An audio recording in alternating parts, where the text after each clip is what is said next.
May 1 low stoic ಉಲ್ಲೇಖಗಳು ಕನ್ನಡದಲ್ಲಿ. ಪ್ರತಿದಿನವೂ ಉದಯಿಸಿದಾಗ ಅದನ್ನು ಎಲ್ಲದಕ್ಕಿಂತ ಉತ್ತಮವಾದ ದಿನವೆಂದು ಸ್ವಾಗತಿಸಿ ಮತ್ತು ಅದನ್ನು ನಿಮ್ಮದಾಗಿಸಿಕೊಳ್ಳಿ. ಇಂದು ನಿಮಗೆ ಸಿಗುವ ಏಕೈಕ ಅವಕಾಶ. 24 ಗಂಟೆಗಳು ಕಳೆದರೆ ಮತ್ತೆಂದೂ ಮರಳಿ ಬಾರವು. ನೀವು ನಿಜವಾಗಿಯೂ ನಿಮ್ಮ ಜೀವನವನ್ನು ನಡೆಸುತ್ತಿದ್ದೀರಾ ಅಥವಾ ಏನನ್ನೂ ಮಾಡದೆ ಸಮಯವನ್ನು ವ್ಯರ್ಥ ಮಾಡುತ್ತಿದ್ದೀರಾ?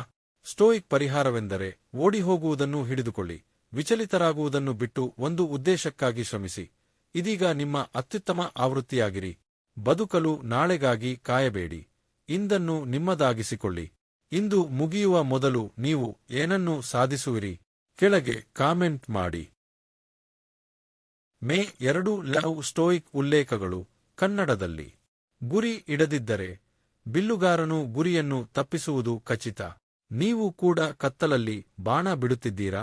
ನಾವು ಯಶಸ್ಸು ಮತ್ತು ಒಳ್ಳೆಯ ಅಭ್ಯಾಸಗಳಿಗಾಗಿ ಹಂಬಲಿಸುತ್ತೇವೆ, ಆದರೆ ನಮ್ಮ ದಿನನಿತ್ಯದ ಕೆಲಸಗಳು ಅದಕ್ಕೆ ವಿರುದ್ಧವಾಗಿರುತ್ತವೆ. ನಾವು ಜೀವನದಲ್ಲಿ ಕೇವಲ ಪ್ರವಾಹಕ್ಕೆ ತಕ್ಕಂತೆ ಸಾಗುತ್ತಿದ್ದೇವೆ.